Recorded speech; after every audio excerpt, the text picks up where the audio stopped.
கடவுள் மீது ஆணையா சொல்றான். இவ்வளவு பேர் வருவாங்க எனக்கு தெரியாது. பிஆர்ஓ சச்சி சரவணன் என்ன சொன்னாருன்னா, ஒரே ஒரு கேமரா எடுத்துன்னு வந்து எடுத்துலாம்.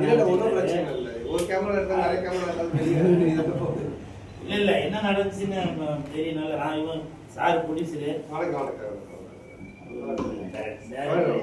இளையராஜா முத்து மனோகர். ஃபர்ஸ்ட் ரொம்ப நன்றி. நண்பனை வந்து ஹீரோ வச்சு எடுத்துலாம் பண்ணதுக்கு. ஓகேங்களா? நல்லா சப்போர்ட் பண்ணேன். நீங்க வந்து ரொம்ப சப்போர்ட் பண்ணீங்க. ரொம்ப சந்தோஷம் சார். கண்டிப்பா கண்டிப்பா கண்டிப்பா.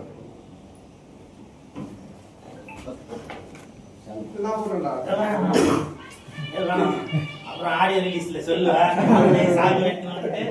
அவனே கூப்பிட்டான். கை தட்டா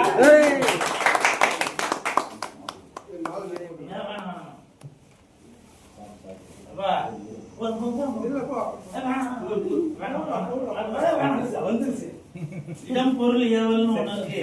தலை இருக்கும் போது வால் ஆடக்கூடாது.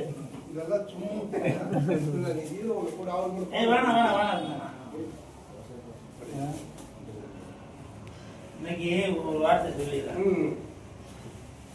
இன்னைக்கு நிறைய பேர் என்கிட்ட சொன்னாங்க, சனிக்கிழமை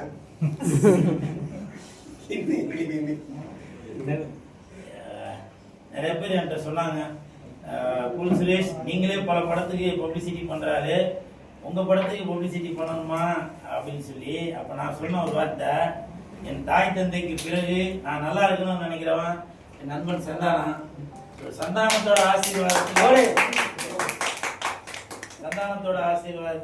இன்னைக்கு நான் ஹீரோவா ஆயிருக்கேன். அப்படின்னாக்க உண்மையிலேயே இன்னைக்கு நான் இவ்வளவு தூரம் நிக்கிறேன்னா அதுக்கு காரணம் சந்தானமும் சந்தானம் ரசிகர்களும். அது ஒரு முக்கியமான காரணம். சந்தானம் மட்டும் இல்ல, சந்தான ரசிகர்களும் முக்கியமான காரணம். ஏன்னா நான் எது விஷயம் பண்ணாலும் அதை வந்து நல்லா ஷேர் பண்ணி கமெண்ட் பண்ணி, அது உண்மையிலே சந்தானம் அது உனக்கு தெரியும், நான் சொல்லிதான் தெரியணும்ன்றது இல்லை. அதனால நான் வந்து நல்லா இருக்கணும்னு நினைக்கிறாரு.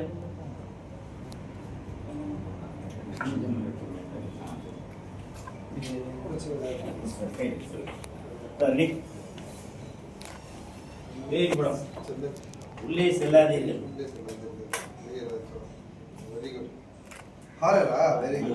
உள்ளே செல்லாதீர்கள். எப்படி டைட்டில் வச்சிருக்கீங்க?